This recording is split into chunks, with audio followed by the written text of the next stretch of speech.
Hi,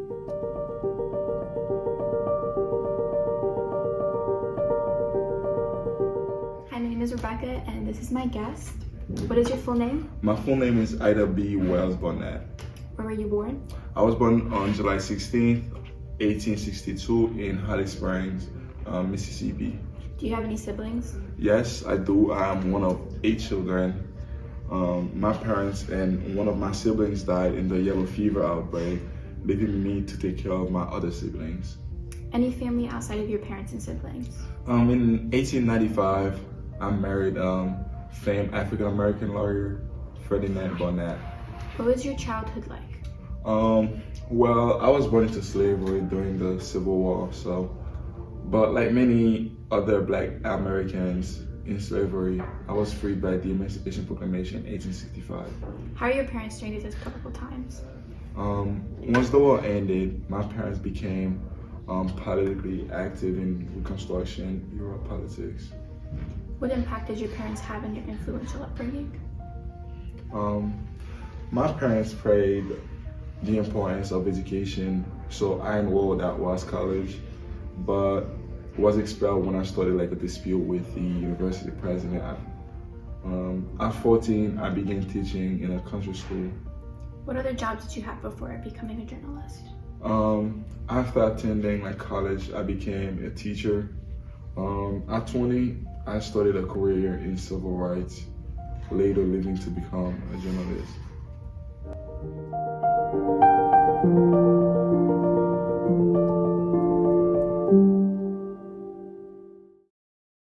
Hi, my name is Kanika and I'm going to be interviewing Ida B. Wells.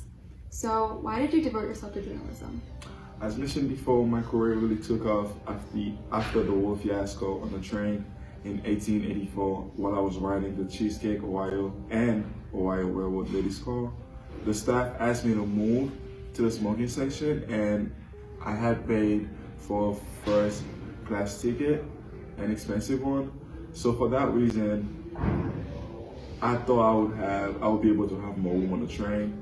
This instance of prejudice and discrimination motivated me to sue the railroad in court, but the Tennessee Supreme Court struck down the ruling. This began my journalist career, to which I continue to devote my entire life to. I needed to stand up for myself and for my fellow people. So, what started your anti-lynching crusade? In 1892, a dear friend of mine named Thomas Moss was lynched by a white mob in Memphis, Tennessee. His wife, first child, and unborn baby deserved justice. So I published an article that detailed the assault. He gathered empathy and vengeance for these hate crimes. I was driven by this response, and I started investigating more cases of lynching in Memphis in general. I published my findings in papers like the Memphis Free Speech and my own pamphlet called Southern Horrors, Lynch Law in All of Its Faces, which my fellow civil rights activist Frederick Douglass also awarded.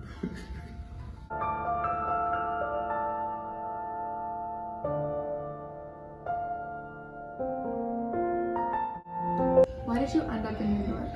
I was getting major backlash for the truth I exposed in these articles in Memphis. I had to flee to New York after publishing them.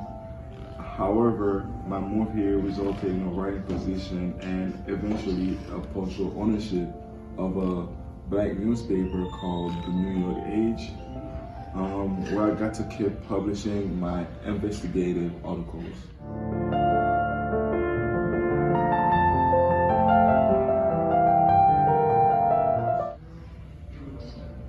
What did your activism look like in 1893? In 1893, the World's Columbian Exposition affair to celebrate the 400th anniversary of Christopher Columbus' arrival to the New World was being held in Chicago. I was boycotting this event because they were educating or excluding. because they were excluding African Americans from the celebration. I wrote a pamphlet called "The Reason Why the Colored American is Not in the World Columbian Exposition." The reaction to this work was a day dedicated to African American visitors at the fair, where Frederick Douglass got the opportunity to speak about the treatment of Black Americans in general. I also went to Birmingham in England to give a speech about anti-Black terrorism for my research. My talk actually inspired the establishment of the London Anti-Lynching Committee. What was the Red Record? It was a book I published in 1895 that I wrote about all my research about lynching in America. I discussed the emotional damage on victims' loved ones and the terror like for larger communities. In this book, I encourage business owners to make the workplace a safe place for their employees, because having workers be terrified to go into work is bad for business. I also encourage African Americans in the South to boycott businesses who did not agree with her research and to relocate to the North and Midwest. What organizations did you found? In 1896, I established the National Association of Colored Women with fellow activists like Harriet Tubman.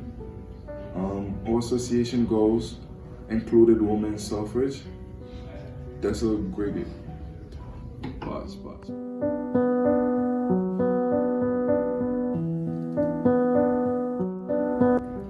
What was the Red Record? It was a book I published in 1895 that I wrote about all my research.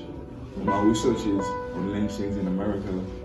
I discussed the emotional damage on victim loved ones and the terror for larger communities. In this book, I encourage business owners to make the workplace a safe place for the Black employees.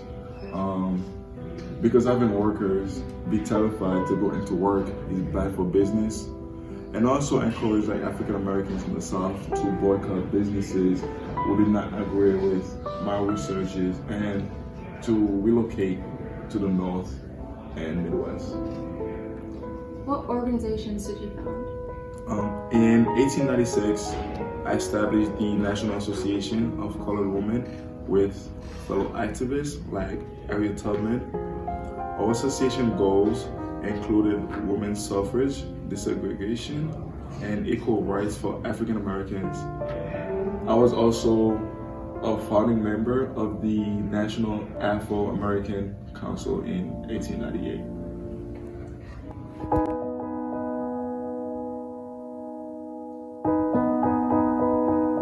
Hi, I'm Caroline. I'm going to be interviewing Ida B. Wells today.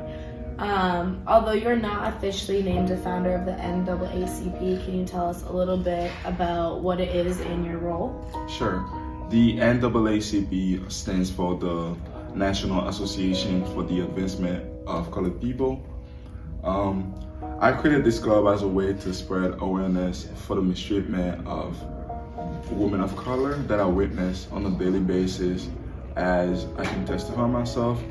My goal of founding this club was to make a difference in just a few lives and show the people in power how, just because of a skin of color, we should not be separated from society and closed off to the opportunities to thrive as individuals, but also as a community. I know your husband created a newspaper in Chicago called the Chicago Conservator. Did you have any contribution in the news and articles that were published in this newspaper? Yes, I had a significant role in the Chicago Conservator. One of my biggest contributions was a record on lynching called a Red Record. In 1895, like I have previously talked about, How were you treated by white women who witnessed lynching when you would confront them in public? I think some people might think that because I'm an activist for women's suffrage, that I would not speak against other women. However, this is false. If you're blatantly witnessing another individual get abused and lynched in public while they're innocent, I would stand up for what's right, what is right in general. I often got turned away from women's suffrage group that were mainly white individuals because of those actions. If I treated women differently because they're doing something wrong versus a man, that opposes my argument that every individual should be treated equally.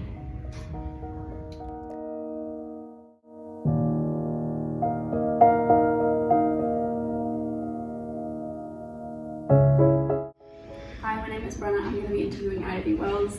What effect did you have on education for Black Americans?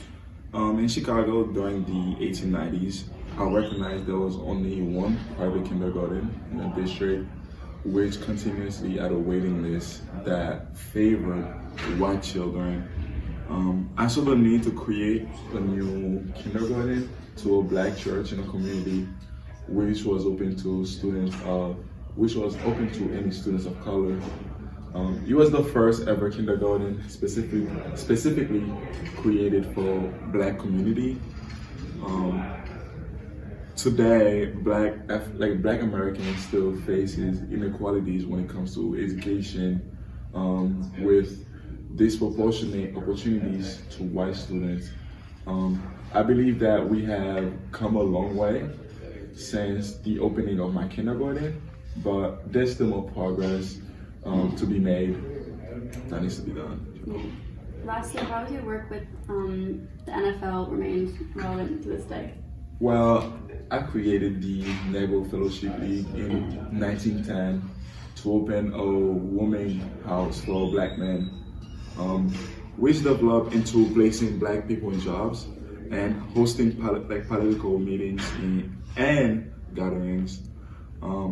This league was said to have paved the way for other groups that address the needs of Chicago's African American community, like the Chicago Urban League. Unfortunately, in today's day and age, Black Chicago residents still face inequalities in education, economic opportunity, and housing. But again, we have come a long way.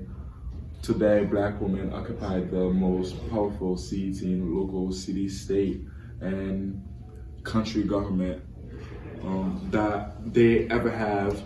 And I'm pretty proud of my role in that fight. I believe that political progress is always possible. Thank you.